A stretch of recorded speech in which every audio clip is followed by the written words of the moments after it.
From Vietnam to the Falklands and from the Cold War to the Middle East, air-to-air refuelling or tanking is the unseen force enabler, allowing those countries which have this capability to project their air power around the world and allowing their aircraft to stay in the air for as long as their crew have the stamina and the engines have enough oil. So how does this vital service affect the military?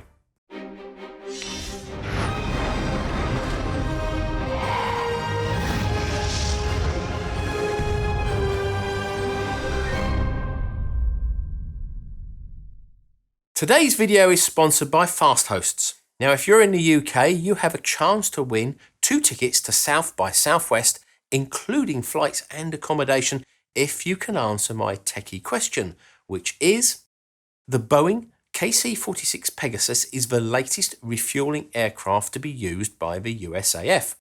From which other Boeing plane was it developed from? I'll explain more later in the video.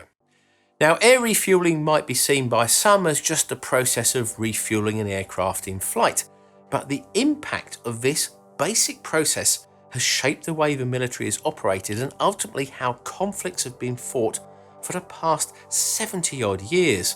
Certain operations would just not have been possible without it. But this apparently simple process is fraught with danger for both the aircraft being refueled and the tanker carrying the fuel. And there have been some notable incidents whilst refueling. The type of plane being able to be refueled is not just limited to fighters, which are the most commonly seen. Almost any plane can be modified to allow air refueling, from tankers to helicopters to heavy bombers like the B-52, B-2, and for specially modified Boeing 747s like Air Force One and the Boeing E-4B. The US Strategic Command and Control aircraft also have air refueling capability, although no US president has ever used the air refueling ability of Air Force One, and many of the tankers themselves can also be refueled by other tankers.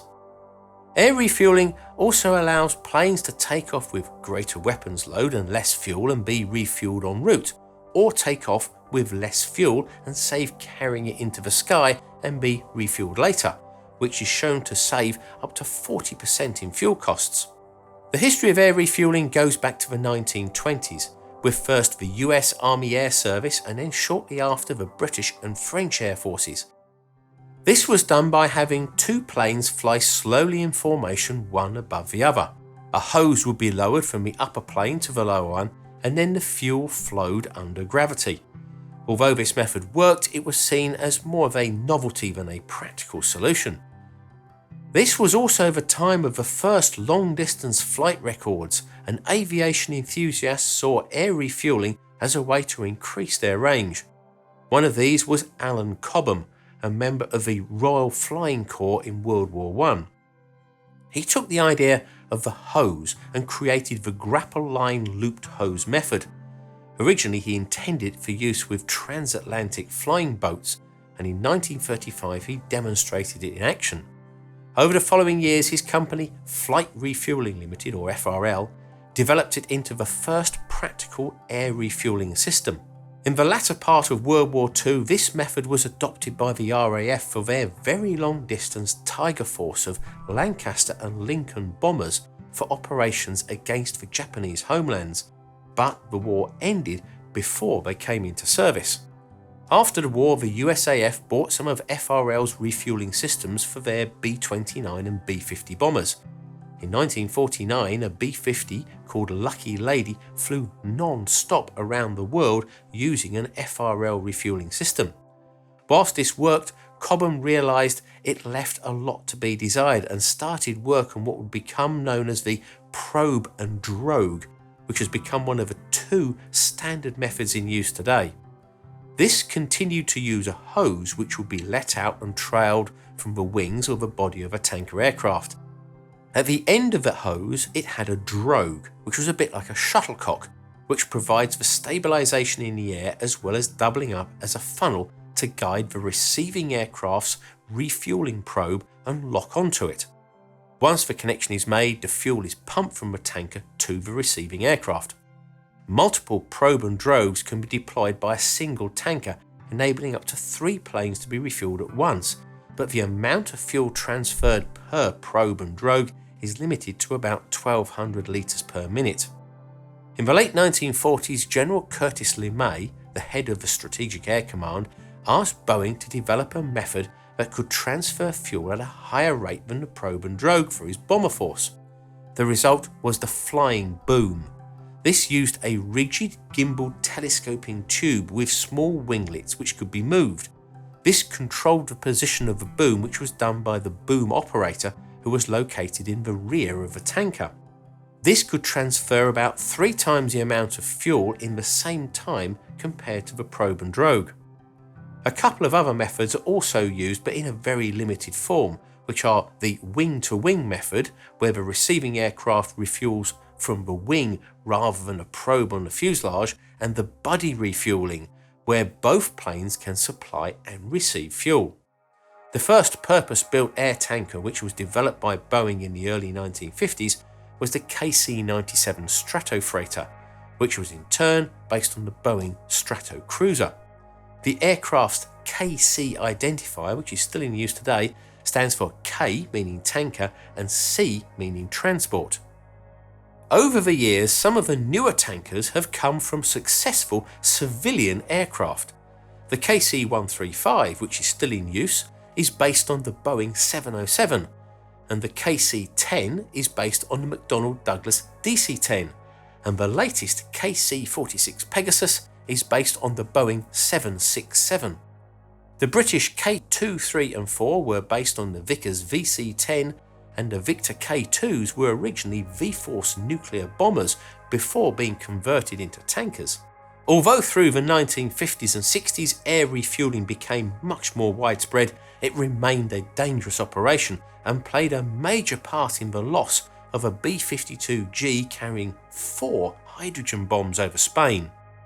The Palomares incident of 1966, as it became known as, occurred when the B-52 was about to perform the second refueling of its mission as part of Operation Chrome Dome.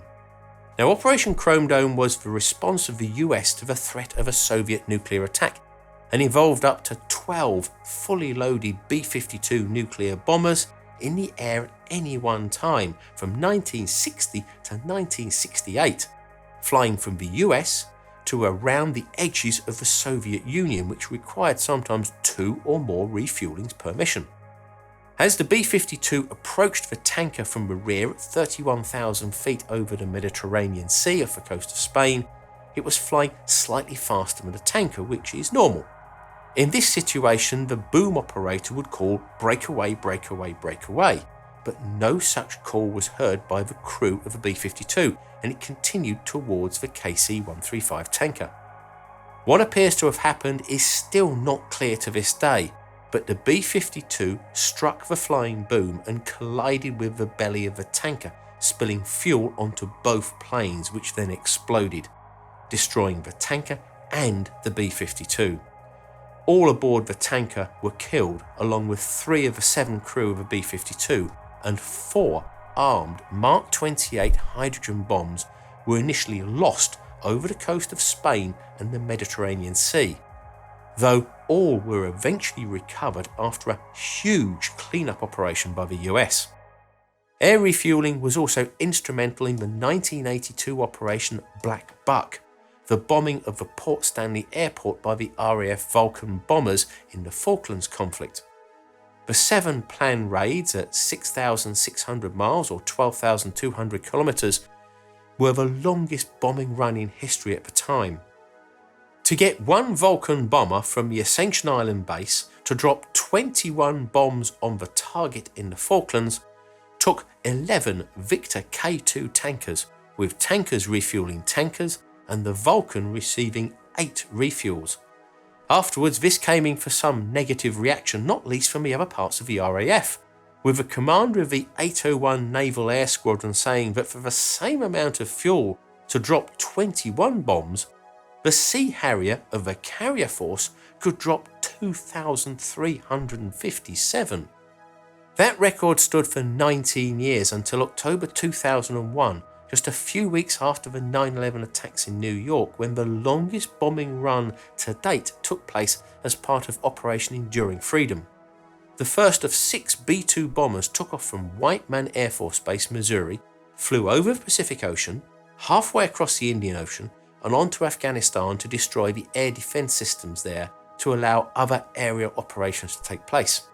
The one-way distance to the target was nearly 16,000 miles or 26,000 kilometers, with refueling being done by KC-135 and KC-10 tankers.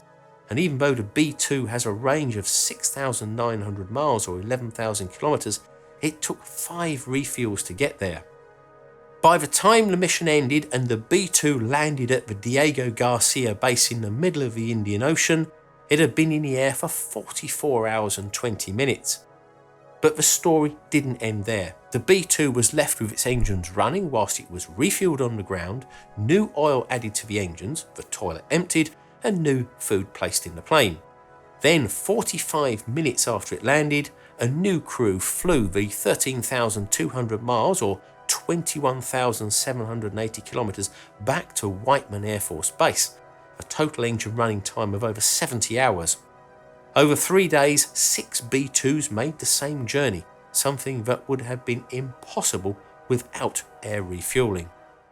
During the Vietnam War, B-52s flying from Guam and F-105s, F-4 Phantoms and F-111s, amongst others flying from Thailand, relied upon the KC-135 Stratotankers to carry out their missions.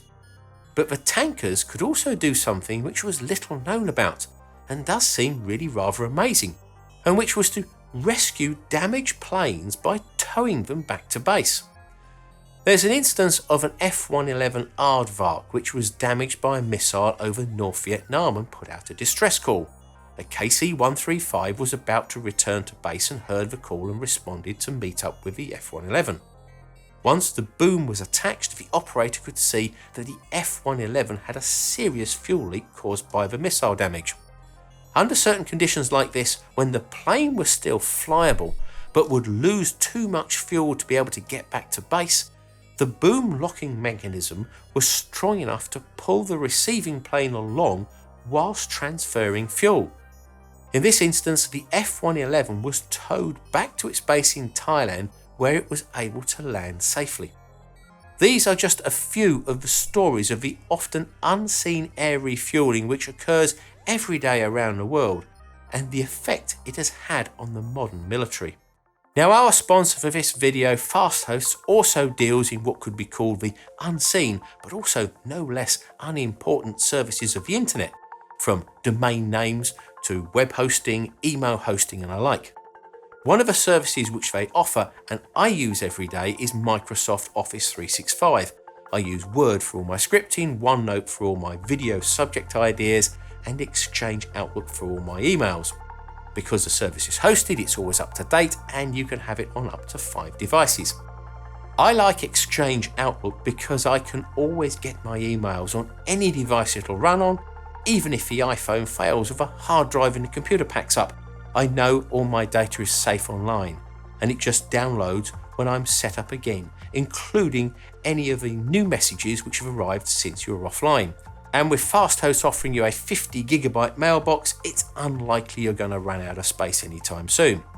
Now, don't forget, if you're in the UK, you have a chance to win 2 tickets to South by Southwest, including flights and accommodation, if you can answer my techie question, which was: the Boeing KC-46 Pegasus is the latest refueling aircraft to be used by the USAF.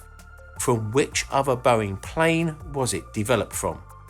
If you're stuck, the answer's just over halfway through the video. Just click on the link in the description below or enter the URL now showing, and good luck with the competition.